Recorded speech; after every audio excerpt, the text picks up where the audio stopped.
बोलिए सदगुरुदेव की जय। सहमित श्वास और श्वास फिर गूंजड़ी सीवता, सूरत की सुई नहीं अंत जाई। क्या बात कर रहे हैं साहब, कह रहे हैं श्वास रूपी धागा, सूरत रूपी सुई, सूरत और निरत मन पवन को पलटकर गंग और यमन के घाट आने। कहे कबीर सो संत निर्भय हुआ, जन्म और मरण का भ्रम भाने। साहब की वाणी में बहुत रहस्य है। पुरुष के सेवते पुरुष होई, नारी के सेवते नार जाई होई। पुरुष के सेवते पुरुष ही होते हैं, नार के सेवते नार होई। देखिए साहब की वाणी में रहस्य कैसा है। यानी अगर आदमी प्रकृति में उलझाए तो नारी के सेवते नार होई। अब यहाँ रहस्य क्या है, हर तनधारी प्रकृति है। ये शरीर क्या है, 5 तत्व प्रकृति है, इसलिए हर शरीरधारी नारी है। क्या बात है, साहब की वाणी में बहुत रहस्य है। अर्थात भौतिक चीजों में अगर अपना ध्यान लगाएगा तो वो फिर शरीर को धारण करेगा ही करेगा। सूरत की सुई, श्वास और श्वास पर गूंजड़ी सीखता। सूरत की सुई नहीं अंतः जाई, सूरत की सुई अंतः जाइए कहीं और नहीं जाएगी। तो बंधु इस प्रकार से मन और पवन का करे खेला। मैंने एक तथ्य को न जाने कितनी बार बोल दिया है। इस मन के 4 रूप हैं, मन, बुद्धि, चित्त, अहंकार। जब ये मन संकल्प करता है, इसकी संज्ञा मन है, इसलिए जो भी इच्छाएं है मन कर रहा है, और इच्छा ही बंधन है। लोग कह रहे हैं आशा ही जीवन है, मैं कह रहा हूं आशा ही बंधन है। चाह मिटी, चाह मिटी, चिंता मिटी, मनवा बेपरवाह। चाह मिटी, चिंता मिटी, मनवा बेपरवाह, वही शहंशाह है जिसको ना ही चाह। इसलिए जो नानक देव जी ने अपनी एक वाणी में बड़ा साफ कहा, जो कल्पनाओं के चक्र में नहीं आता वो मौत के चक्र में नहीं आ सकता। जो कल्पनाओं के चक्र में नहीं आता वो मौत के चक्र में नहीं आ सकता। और यहां साहब क्या करें, चाह मिटी, चिंता मिटी, चाह मिटी, चिंता मिटी, मनवा बेपरवाह, वही शहंशाह है जिसको ना ही चाह। चाह ही बंधन है। तो जब ये मन इच्छा करता है, इसकी संज्ञा मन है। आपके अंदर उठने वाली कोई भी इच्छा किससे संबंध रखती है, पंचभौतिक तत्वों से। आप दिन भर जो इच्छा करते हैं, थोड़ा उसको आप अनुभव करें। या तो आप बाल बच्चों की इच्छा कर रहे हैं, या धन प्राप्ति की इच्छा कर रहे हैं, या कोई शत्रु मिला, ये इच्छा कर रहे हैं उस पर कैसे विजय प्राप्त करूं। समस्या आई, उनका हल ढूंढने के लिए आप इच्छा कर रहे हैं। यानी जो इच्छा है ये मन का एक बहुत दूषित रूप है। और मन का दूसरा रूप बुद्धि। बुद्धि बड़ी विकृत है, बुद्धि बड़ी स्वार्थी है। बुद्धि सिर्फ इस शरीर के लिए सोचती है, भौतिक पदार्थों की सोचती। बुद्धि कभी आत्मा के लिए नहीं सोचेगी। आप पूरी दुनिया के लोगों को देखें, सभी केवल शारीरिक जीवन जी रहे हैं। सुबह से शाम तक जो भी आप आकांक्षाएं इच्छाएं करते हैं वो सब भौतिक हैं। इसलिए बुद्धि का एक ड्यूटी है, बुद्धि की ड्यूटी है कि इस आत्मा को शरीर में उलझा कर रखे। और बुद्धि मन का परिशोधित रूप है। मन का तीसरा रूप है चित्त। चित्त बड़ा विकराल है। आपके बंधन में चित्त की बड़ी भूमिका है। इसी चित्त से तो याद है ना, मेरी बीवी है, मेरे बच्चे हैं, मेरा घर है, मेरी माँ है, मैं यहाँ रहता हूँ, ये मेमोरी है। ये भी मन का रूप है। और इसकी आपके मस्तिष्क के भी 4 कोष्ठक है। और चौथा मन का रूप है अहंकार। अब अहंकार को आप अच्छी तरह समझिए। आदमी थोड़ा सा प्रयास करके इच्छाओं को थोड़ा रोक सकता है, लेकिन इच्छाओं का उद्गम ठीक वैसे ही होता है जैसे चलते पानी में बुलबुले उठते हैं। तो पानी के वेग और टकराने से वायु उनमें आ जाती है, तो वो बुलबुले बन जाते हैं। इस तरह इच्छाएं तो मन की वृत्ति है। सुबह से ही आपने न जाने कितनी इच्छाएं की होगी। मन का दूसरा रूप बुद्धि है, उसको भी इंसान थोड़ा नियंत्रित कर सकता है, पर मुश्किल है। यही तो न्यूटन ने कहा, इंसान अपने मस्तिष्क का सिर्फ 8% प्रयोग कर पाता है। इसमें स्कोप काफी है। मस्तिष्क बड़ा विकृत है, ये मन का ही छाया रूप है। इसी बुद्धि से ये निश्चय होते हैं, ये मित्र हैं, ये शत्रु हैं, ये उचित है, अनुचित है। पर बुद्धि की भी एक बात है, ये केवल जगत के पदार्थों के लिए सोचती है।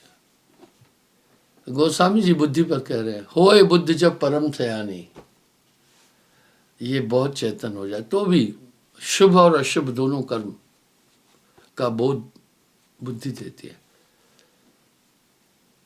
मुझसे एक आदमी ने प्रश्न किया कि गुरुजी, जो हम अच्छे कर्म करते हैं शुभ, ये आत्मा है, और जो हम निकृष्ट कर्म करते हैं यही मन होगा? मैं कहा ना, दोनों मन का रूप है। शुभ और अशुभ दोनों मन का रूप है। पाप पुण्य यह दोनों बेड़ी, पाप पुण्य यह दोनों बेड़ी, एक लोहा एक कंचन केरी, दोनों बेड़िया है। कभी ये शुभ कर्मों में लगाएगा, कभी अशुभ कर्मों में लगाएगा। आदमी मन का खेला समझ नहीं पा रहा है। मन को कोई देख न पाए, नाना नाश नचाए। तीसरा, चित्त भी बड़ा विकराल है भाई। पूरा खेल ही तो मेमोरी का है।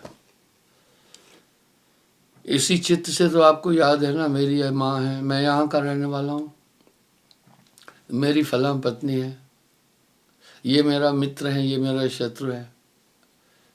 आप सोचें, अगर चित्त नहीं होता तो फिर संसार का अस्तित्व नहीं हो सकता। इसलिए निरंजन ने जो उस रॉ मटेरियल से संरचना की है, सिर्फ आत्मा को बांधने के लिए की है। आप विचार करें, काम नहीं होता तो जगत नहीं हो सकता था, स्थूल शरीर नहीं हो सकता था। इसलिए इसने ये चीजें उत्पन्न की। ये सब मन के ही प्रारूप है। क्रोध नहीं होता तो इंसान में दृढ़ता नहीं आनी थी। लोभ नहीं होता तो कैसे संसार चलता? आदमी संचित ही नहीं करना था कुछ। ये संसार रूपी रथ के चक्र है। लोभ नहीं होता तो आदमी संचय नहीं करता कुछ भी। चौथा, अहंकार।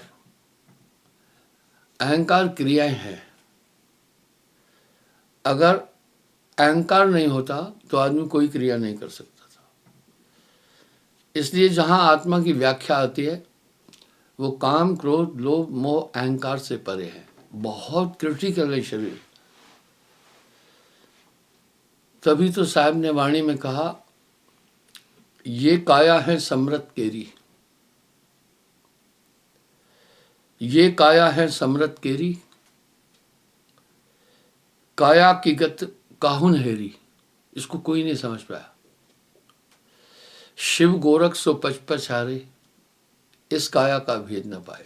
कबीर काया अथाह है, यही उद्घोष तो हमारे वेद भी कह रहे हैं।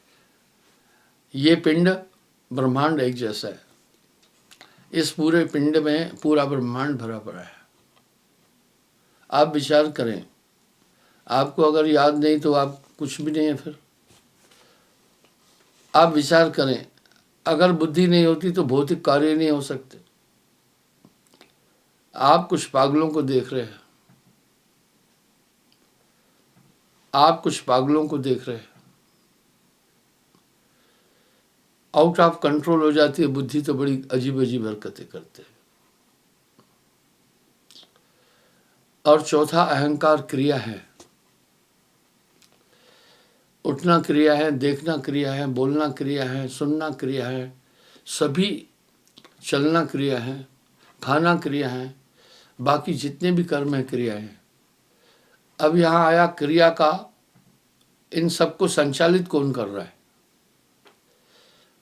हम अपरोक्ष रूप से ये जानते हैं, हमारे शरीर का संचालन आत्मा करती है। लेकिन अगर आत्मा शरीर का संचालन कर रही है तो कोई ना कोई तो रास्ता होगा ना, कोई ना कोई तो सूत्र होगा ना। अगर आत्मा शरीर का संचालन कर रही है तो जरूर कुछ ना कुछ माध्यम होना चाहिए। अब आप देखें, मुझे आप देख रहे हैं टीवी पर, संसाधन है, इसमें एक सिस्टम है, एक एलईडी लगी हुई है, एक कंप्यूटर रखा हुआ है, इसमें कई अच्छे अच्छे माइक लगे हुए हैं। तो मेरी बात गुंजित हो रही है आप तक, मेरे स्वरूप का आप बोध कर रहे हैं। लेकिन इस सब प्रक्रिया के पीछे एक ताकत है, वो है पावर। इसलिए कैमरे को भी संचालित कर रहा है पावर, और एलईडी को भी संचालित कर रहा है पावर। जितने माइक है इन सबको पावर संचालित कर रहा है। वो पावर क्या है? बिजली है। इस तरह इन सबको क्रियान्वित करने के लिए मन, बुद्धि, चित्त, अहंकार और शरीर को संचालित करने के लिए एक पावर है, पावर है आत्मा।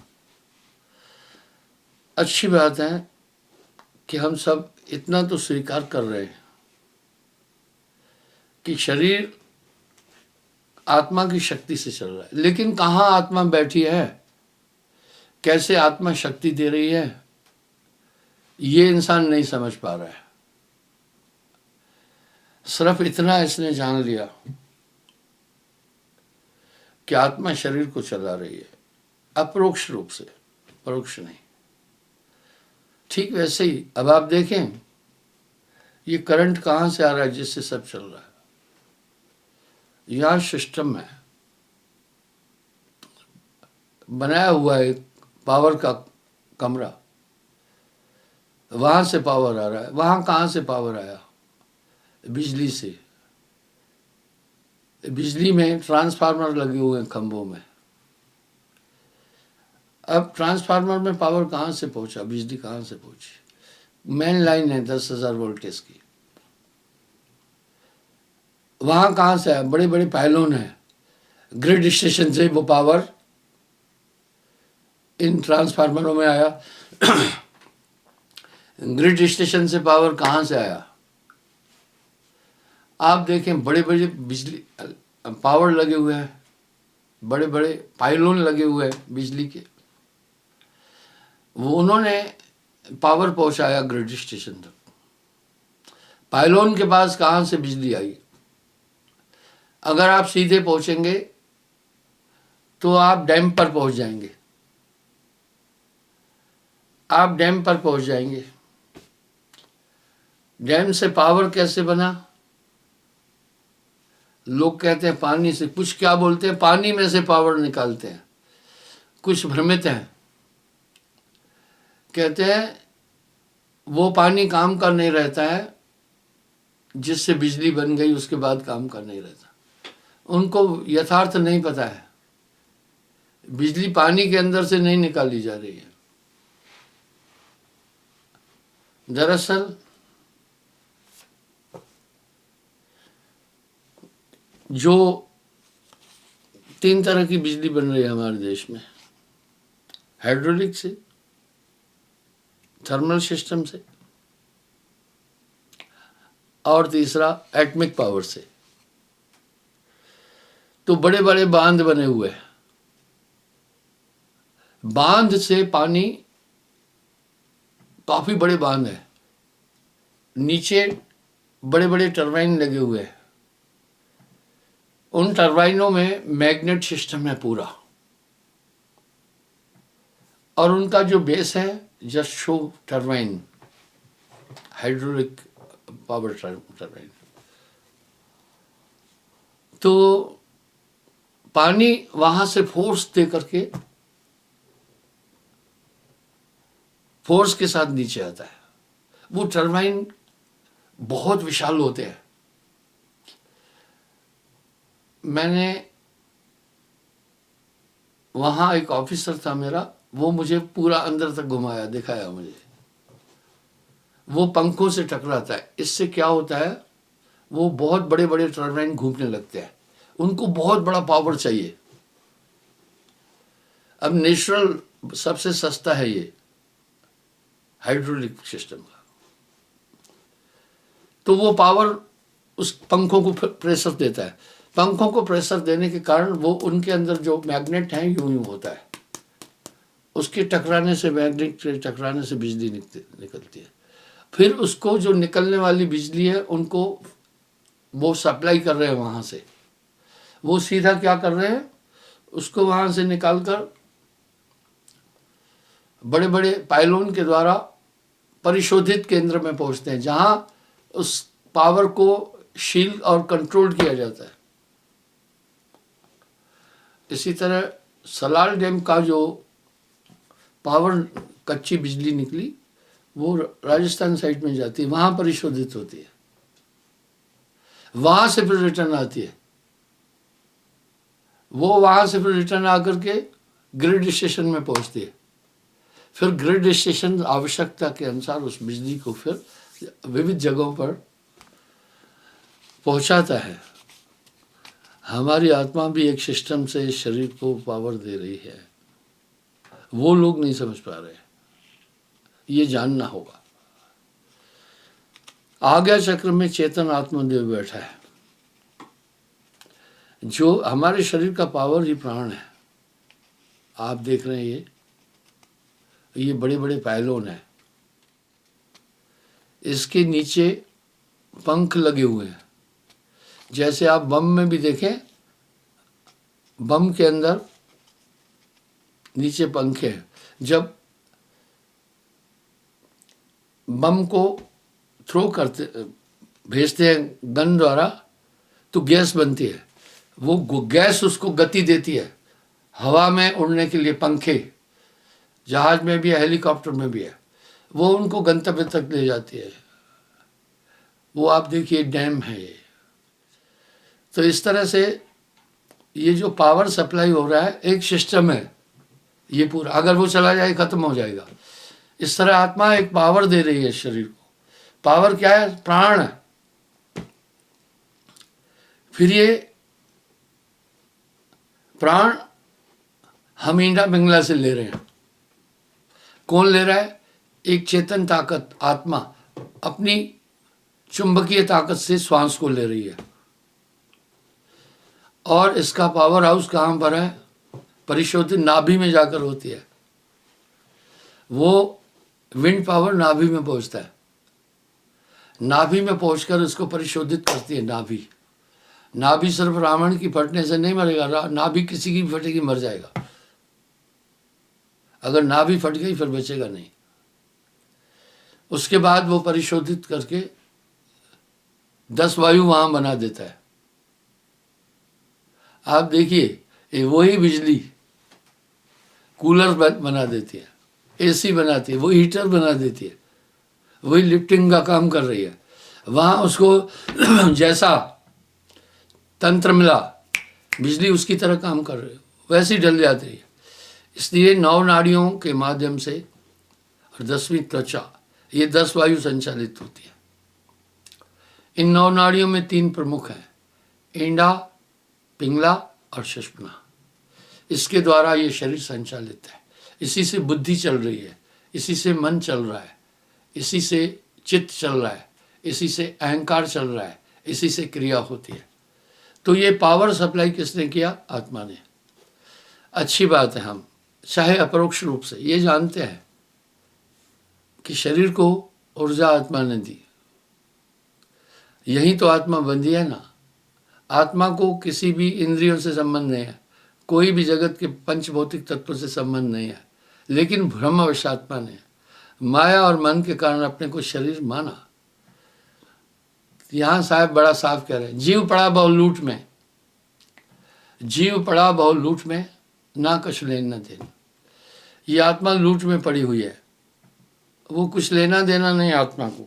आत्मा ब्रह्मवश अपने को शरीर मान रही है। अब ये पूरा पावर किसने सप्लाई किया? आत्मा। आप देखें, आत्मा ने।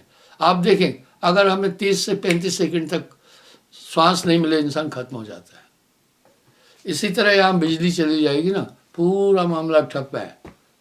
कभी कभी ये प्रॉब्लम आ जाती है, नेट वीक हो जाए तो मैं आधे में रुक जाता हूँ। इसी तरह मन और पवन का करे खेला, 3 चीजों को तो आदमी कंट्रोल कर लेता है, पर 3 चीजों को भी कंट्रोल करना मुश्किल है। मन पर तो कंट्रोल किया कि इच्छा नहीं करने दिया थोड़ी देर, वो भी मुश्किल है। पर सहज जन जानो साहब की प्रीत, बुद्धि पर भी नियंत्रण कर, बहुत मुश्किल है। चित्त को भी, चलो याद नहीं करेंगे, उस समय सतर्क रहे, मुश्किल है बहुत, पर हो सकता है।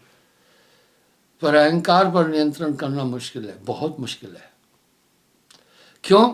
अहंकार क्रियाएं हैं, उठना क्रिया है, बैठना क्रिया है, सोना क्रिया है, चलना क्रिया है, खाना क्रिया है और खड़े होना क्रिया है। या तो आप खड़े हो सकते हैं, ये भी क्रिया है। आप बैठे हैं, ये भी क्रिया है। क्या क्रिया है? आप बैठे हैं, जरूर कुछ ताकत लगाए, नहीं तो आप गिर जाएंगे। आप खड़े हैं, वो भी क्रिया है। तो क्रिया पर नियंत्रण करना बड़ा मुश्किल है। क्रिया को कौन क्रियान्वित कर रहा है? श्वास। इसलिए साहब ने श्वास पर बहुत कुछ कह दिया है। श्वास सुरत एक डोरी लाए। अब योगी लोग भी क्या कर रहे हैं? प्राणों का आयाम करते हैं, लेकिन वो उससे ज्यादा दूर नहीं जा सकते, मन से तो भी नहीं निकलेंगे। तो चौथा जो मन का रूप है, अब ये सप्लाई कैसे बंद करें बॉडी में? थोड़ी देर श्वास रुके तो आदमी प्राण चाहता है। जब ये ईंडा पिंगला लय हो जाएगी, गुरु बताता है ध्यान के समय, ये सुमरण से हो जाएगी। एक टाइम पर एक नाड़ी चल रही है, एक बंद है। मैंने ये उदाहरण भी कई बार दिया, सो समझिए। अब मेरी ईंडा नाड़ी चल रही है, पिंगला बंद है। अब ये नाड़ी जो है, ये नाभि तक वायु पहुंचा रही है, हवा में गर्मी है, इसलिए एक ही नाड़ी चलती रहेगी तो नाड़ी गर्म हो जाएगी, इसलिए ये फिर ठंडी होती है, फिर ये चलती है। इस तरह से ये प्रक्रिया चल रही है। और जब तक आपके शरीर में श्वासों का आवर्तन परावर्तन हो रहा है, आप एकाग्र हो ही नहीं सकते। अब यहां आदमी बड़ी गफलत में आ जाएगा, बड़ी आश्चर्य में आ जाएगा, भाई प्राण कैसे रोकें? इसी पर साहब कहे, मरते मरते जगमुआ मरन न जाना कोय, ऐसी मरनी ना मरे जो बोहर न मरना है, जीवत मरिए भवजल तरिए, जा मरने से जग डरे मेरे मन आनंद, कब मरहूं कब पाऊं पूर्ण परमानंद। अब आगे साहब क्या करें? धीमर जाल डाल क्या करिए जब मीने हो गया पानी, काल में और यमदूत में ताकत नहीं आपकी आत्मा तक पहुंचे। आपकी आत्मा खुद श्वासों में बैठी हुई है, वो श्वास को पकड़ता है। इसलिए साफ साफ तो कहा, जिसका शरीर छूट जाता है, हम सब क्या कहते हैं? यमदूत उसके प्राण निकाल के ले गए। प्राण, इसका मतलब है आत्मा प्राणों में बसी है और आत्मा प्राणों से बहुत प्रेम करती है, क्योंकि शरीर का संचालन प्राण कर रहे हैं। किसी की भी श्वास रोको तो एकदम छटपटाता है, कहता है नहीं छोड़ो। इस तरह जब ईंडा पिंगला में दोनों लय हो जाती है और ये श्वास ऊपर की तरफ चलने लगती है, नीचे सप्लाई खत्म हो जाती है, बॉडी पूरी सीज हो जाएगी। यहाँ बिजली की गर्मी में कमी होती है, इतनी बिजली नहीं होती है कि सब तरफ तो चेंज ओवर करते हैं। थोड़ी देर नॉर्थ साइड में चला देंगे 1 घंटा, 1-2 घंटा साउथ में जाएंगे, 1-2 घंटा ईस्ट में जाएंगे, 1-2 घंटा वेस्ट में जाएंगे।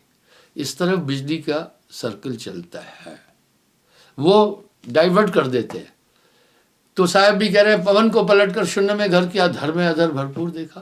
पर लोग इन चीजों पर ध्यान नहीं दे रहे हैं। साहब तो साफ साफ कह रहे हैं कुंजी बताए दूं मैं ताला खुलन की, करो रे जतन सखी साहिब मिलन की।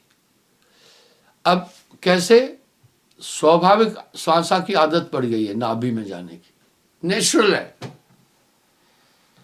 कई बार आप सोचते हुए चलते हैं, आप सोचते भी जा रहे चलते भी जा रहे,